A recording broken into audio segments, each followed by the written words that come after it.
Until we saw these photos, the future of the Veloster didn't look especially bright.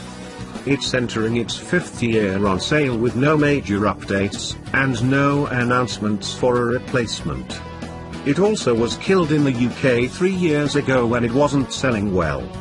However, these photos show that Hyundai hasn't given up on it.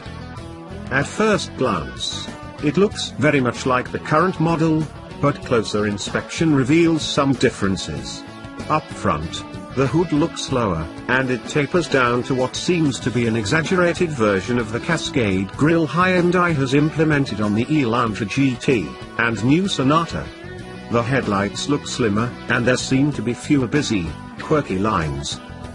Moving backward, we find the same asymmetric door layout consisting of one door on the left, and two on the right.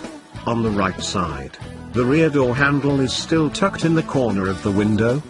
The glass area on the right also appears a bit larger thanks to a lower edge that stays lower for longer. At the rear, the camouflage is at its heaviest, but interesting details still show through. The rearmost glass seems to be more steeply raked.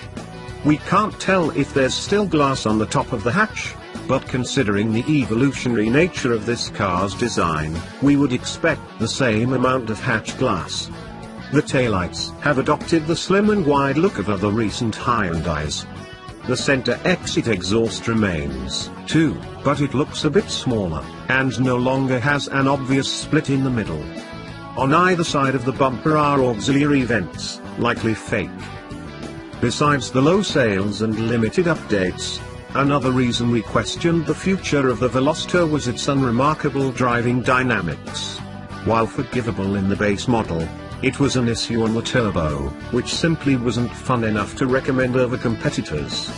We're glad to see Hyundai will give it another shot, though, since the world can always use more quirky and interesting automobiles.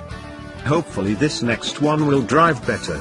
And who knows, it might even spawn a crazy mid-engine, rear-drive version.